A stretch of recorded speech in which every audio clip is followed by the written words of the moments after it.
Finally বন্ধুরা চলে এসেছি আরো একটি নতুন এক্সপ্লেনেশন ভিডিও নিয়ে। আজ আমি এক্সপ্লেন করতে চলেছি আওয়ার ইউনিভার্সের এপিসোড 5 টিকে। তো চলো বেশি দেরি না করে সিরিজ এক্সপ্লেনেশনটা শুরু করা যাক। এপিসোড 5 এর শুরুতেই আমরা এখানে এপিসোড 4 এর লাস্ট সিন দেখতে পারি, যেখানে এই মাকান মালিক এখানে চলে এসেছে, যেখানে ইউনসন ছিল, যেটাকে দেখে এখানে জুন অনেক বেশি অবাক হয়ে যায়। সেই কারণে তাড়াতাড়ি করে জুন এখানে তায়ং এবং উজুন এবং তার থাকা সমস্ত খেলনাগুলোকে এখান থেকে নিয়ে তার রুমের মধ্যে লক করে দেয় এবং ভয়ে ভয়ে এখানে দরজাটাকে ওপেন করে। তারপর ইউনসন তাকে বললে যে তুমি এখানে কি করছো। তখন জুন তাকে জানিয়ে যে তুমি এই জায়গার ল্যান্ডলর্ড। তারপর ইউনসন এখানে থাকা একটা বানিটাকে তুলে বলছিল যে এখানে বাচ্চার খেলনা কি করছে। তখন সেখানে উজুন তার বানিটাকে দেখতে পেয়ে এখানে দৌড়ে তাড়াতাড়ি সেটা নিতে আসে। সেটাকে থেকে তায়ং তাকে তাড়াতাড়ি করে আটকাতে যায়, কিন্তু এখানে সে পা ফেসলে মুখ থুবড়ে পড়ে যায়, যার ফলে এখানে তার হাতে অনেক বেশি লেগে যায়। এই সমস্ত তামাশা দেখে এখানে ইউনসন অনেক বেশি শকড হয়ে যায়। তারপর জুন এখান থেকে নিয়ে তাকে বাইরে আসে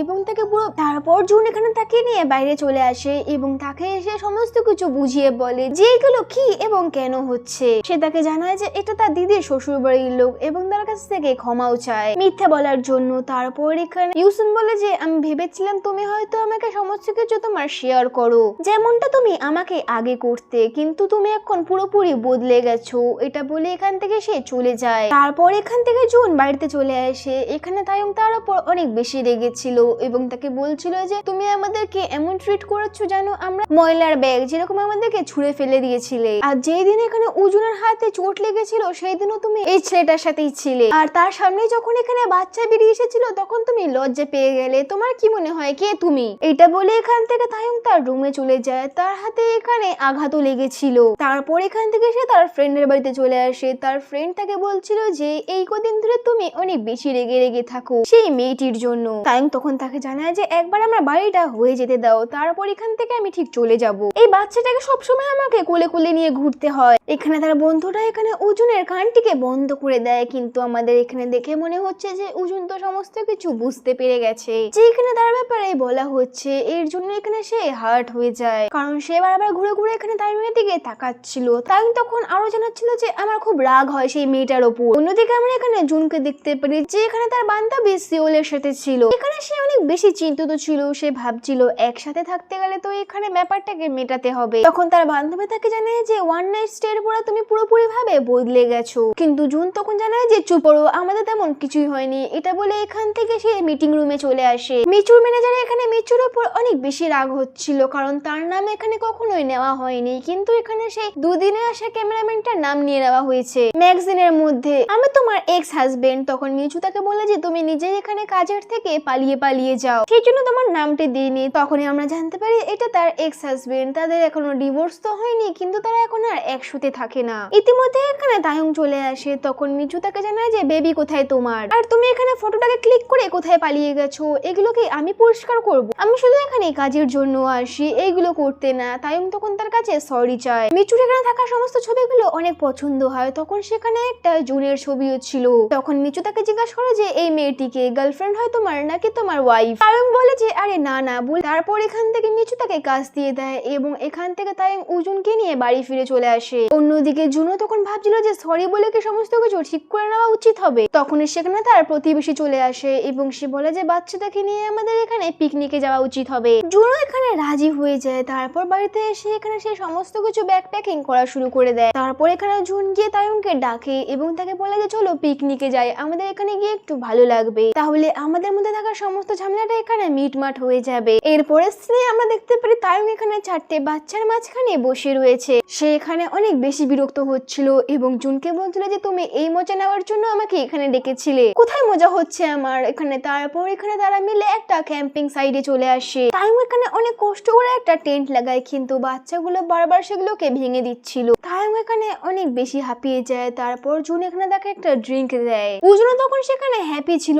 এবং সেখানে খেলা করছিল। তখন সেখানে প্রতিবেশীর থাকা একটা বাচ্চা, যেখানে হয়তো 4-5 বছরের ছিল, সে একটা ক্যামেরা নিয়ে তায়ং এর কাছে এসে বলে যে আমার বয়ফ্রেন্ডকে পাঠাবো। এটা শুনে এখানে তায়ং অনেক বেশি অবাক হয়ে যায় এবং বলে যে হোয়াট, তোমারও বয়ফ্রেন্ড রয়েছে? তারপর তায়ং এখানে তাকে ফটো তুলে দেয় এবং সবার ফটো তুলে দেয়। এর জন্য এখানে সে অনেক বেশি হাঁপিয়ে যায় এবং এখানে টেন্টে গিয়ে শুয়ে পড়ে। এর মধ্যে এখানে জুনের ফোনের মধ্যে এখানে ইউনসন ফোন করতে শুরু করে দেয়, যার ফলে এখানে তায়ং তার ফোনটাকে নিয়ে জুনের কাছে যায়, কিন্তু তায়ং তখন এখানে জুন এবং তার প্রতিবেশীর বলা কথাটা শুনতে পেরে যায়, যেখানে জুন বলছিল যে সে আমার শুধুমাত্র দিদির শ্বশুর বাড়ির লোক নাকি কোনো একটা কাপল, সে এখান থেকে কিছুদিন পর চলেই যাবে। তায়ং এটা শুনে অনেক বেশি স্যাড হয়ে যায় এবং সেখান থেকে চলে যায় এবং কোনো এক কোনায় গিয়ে একা একা বসে যায়। তারপর এখানে সে আবার কিছুক্ষণ পর ফেরত চলে আসে, সেই জন্য জুন এখানে তায়ংকে খাবার দিতে আসে, কিন্তু তায়ং এখানে হাত মেরে খাবারটাকে ফেলে দেয়। জুন তখন তাকে জানায় যে তুমি রাগের মাথায় এরকম বিহেভ কেন করছো, এবং রাগ করে এখান থেকে চলে যায়। তারপর এখানে তায়ং পড়ে থাকা খাবারগুলোকে তুলতে শুরু করে দেয়। অন্যদিকে জুন ভাবছে যে তার কি হয়ে গেছে, সকাল থেকে তো ঠিকই ছিল, কে জানে তার এখন কি হয়ে গেছে। তখন সেখানে ইউনসুন জুনকে ফোন করে। জুন তখন তাকে জানায় যে আমি ক্যাম্পিং এ এসেছি তায়ং এর সাথে, এখানে নেটওয়ার্ক ছিল না, সেই কারণে জুন এখানে নেটওয়ার্ক খোঁজার জন্য পাহাড়ের জঙ্গলের মধ্যে ঢুকে যাচ্ছিল। অনেকক্ষণ সময় পার হয়ে যায়, কিন্তু সেখান থেকে জুন এখনো ফেরত আসেনি, এই জন্য এখানে প্রতিবেশীর একটু চিন্তা হচ্ছিল। অনেক অন্ধকার হয়ে গেছে আর তাকে অনেকক্ষণ ধরে ফোন করার চেষ্টা হচ্ছে, কিন্তু তার ফোনটা এখানে লাগছে না আর সে এখান থেকে গায়েব হয়ে গেছে। সেই কারণে সে এখানে তায়ংকে এসে বলে যে তোমার উচিত হবে তাকে খোঁজা, সে তোমার অনেক টেনশন করে। তখন তায়ং তাকে বলে যে হ্যাঁ, কত ভালো করে সেটা আমি ভালো করেই জানি। তখন প্রতিবেশী তাকে জানায় যে সত্যি সে তোমার অনেক বেশি চিন্তা করে, সে তোমার মুভ অন করিয়ে দেওয়ার জন্য অনেক বেশি চেষ্টা করছে। তুমি সেখানে অর্ধেক কথা শুনেছিলে। তারপর এখান থেকে তায়ংকে পাঠিয়ে দেয় তাকে খোঁজার জন্য। তারপর যখন এখানে তায়ং থেকে খুঁজতে বেরোয়, তখন সে এসে দেখতে পারে যে এখানে জুন একটা বড় একটা গর্তর মধ্যে পড়ে রয়েছে। তায়ং তাকে এখানে তাকে বাঁচায়। তারপর তখন সেখানে অনেক জোরে বৃষ্টি হওয়া শুরু হয়ে যায় আর তারা তখন সেখানে পাশে থাকা একটা বাংলোর মধ্যে গিয়ে ওয়েট করতে শুরু করে দেয়। জুনের এখানে পায়ে অনেক বেশি আঘাত লেগেছিল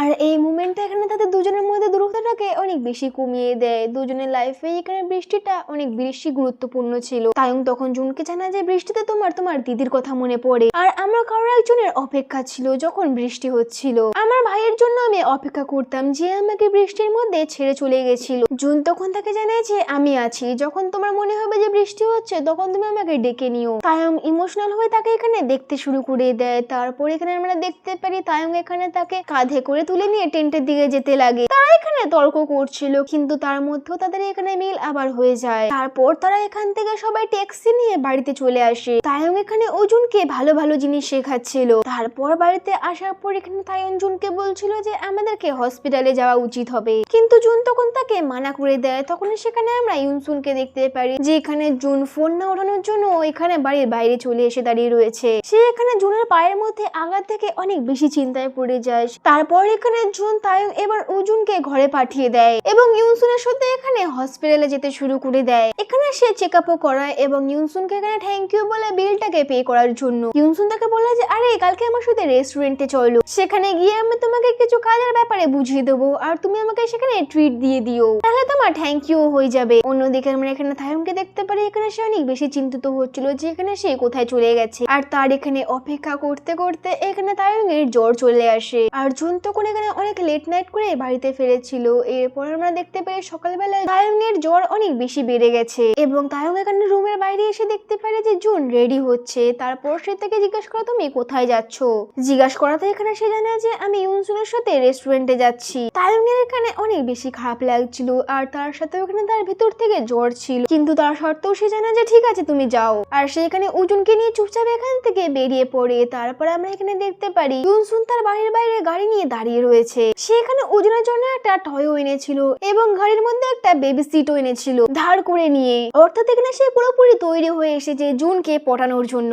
এর সাথে সাথে সে এখানে ক্যাজুয়াল ড্রেসও পরে এসেছিল যাতে এখানে বাচ্চা তাকে দেখে ভয় না পেয়ে যা। এরপর তারা এখানে রেস্টুরেন্টে চলে আসে। এখানে সে ভালো ভালো খাবার অর্ডার করেছিল, এগুলোকে দেখে এখানে জুন তো প্রায় ইমপ্রেসিভ হয়ে গেছে, ও জন্য এখানে অনেক বেশি খুশি হচ্ছিল। তারপর ইউনসুন তাকে জানায় যে আমরা কি আবার আগের মতো ক্লোজ হতে পারবো। অন্যদিকে আমরা এখানে তায়ংকে দেখতে পারি যে এখানে একা একা খেয়ে জুন এবং অর্জুনের ছবি দেখছিল, সে অনেক বেশি অসুস্থ ছিল। অন্যদিকে এখানে ইউনসুন জুনকে ইমপ্রেস করার চেষ্টা করে যাচ্ছে আর এখানে অর্জুন বুঝতেও পারছিল যে সে এখানে তার আন্টিকে পটানোর চেষ্টা করছে এবং তার থেকে অনেক বেশি এবং তার দিকে তাকিয়ে রয়েছে। তারপর আমরা এখানে তায়ং এর ছোটবেলার সিন দেখতে পারি যেখানে সে এভাবে বৃষ্টিতে ভেজে একবার অসুস্থ হয়ে গেছিল আর এখনো সে লাস্ট নাইটে বৃষ্টিতে ভেজার জন্য আবার অসুস্থ হয়ে পড়েছে। দেখতে দেখতে অনেক বেশি রাত হয়ে যায়। এরপর যখন সে চোখ খুলে তখন দেখতে দেখতে পারে যে তার সামনে এখানে জুন বসে রয়েছে আর তার সামনে এখানে থার্মোমিটার, গরম জল এবং সমস্ত কিছু রাখা ছিল। আর সে দেখতে পারে যে জুন এখানে থাকে,